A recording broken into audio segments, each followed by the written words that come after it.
I'd like to talk about composition now. First, we have to determine whether it's important as to whether you want to sell your paintings or not.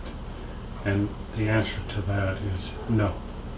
Composition is most definitely not important when it comes to just selling paintings. I'd like to differentiate that now.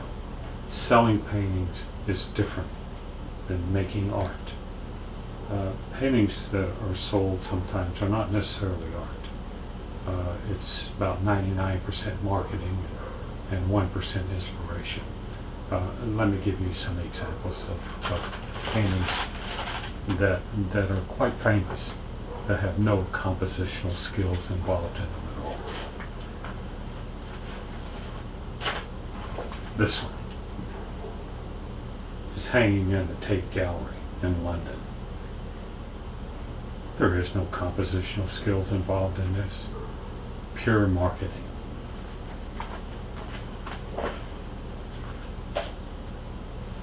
This one made this book. Got a good write-up. You're not going to find many compositional skills involved in this process either. 99.9% marketing. That's part of the art world. Or part of the painting world. If you're going to make art, you need to know a little bit about composition. And the first thing you need to know about is your support. What you're going to use to paint on. The Renaissance painters and many painters that came before us used very complex compositional themes, so to speak. And one of them involved the golden rectangle. They can get very complicated and very left-brain about the golden rectangle. Here in the United States, we call the golden rectangle a 3x5 card. It's more accurate if you use a metric system and say 8 centimeters by 13 centimeters. Now what happens with this is you can take it and you use it in multiple forms, multiple sizes of this, and you can come out with a larger rectangle, golden rectangle, or something based on a golden rectangle. One of those things that's based on a golden rectangle, whether people know it or not, is a full sheet of watercolor paper. If you take this 3x5, which really is more accurate to say a 3 1/8 by 5, and multiply it times 7, you're going to find that comes pretty close to 22 inches.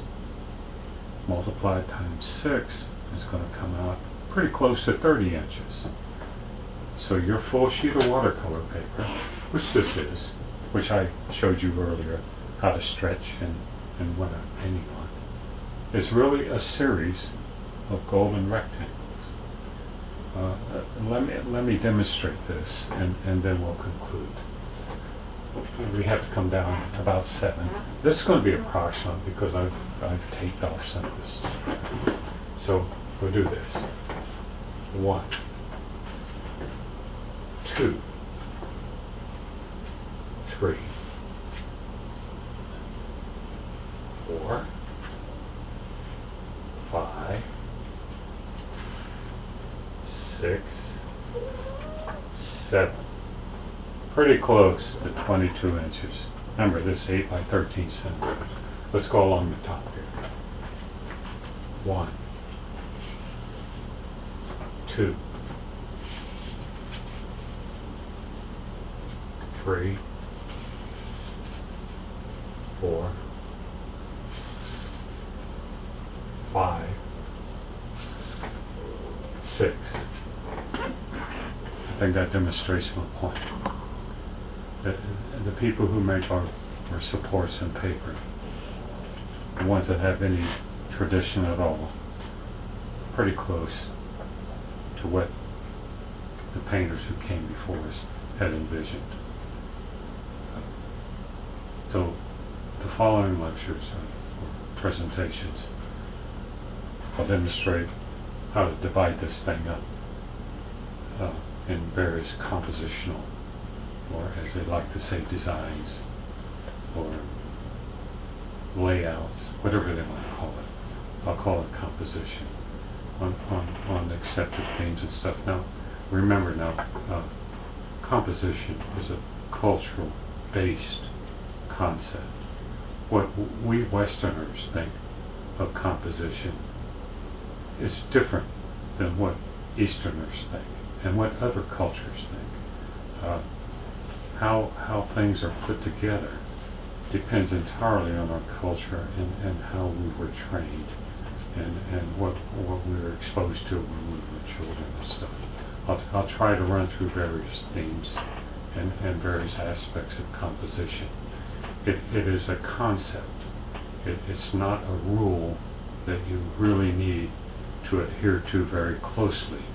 And there's always contradictions and stuff. But you need to know, the thought processes involved and what people and what our culture and what other cultures consider good composition. So I'll do a series of presentations on that, and we'll see how it works out.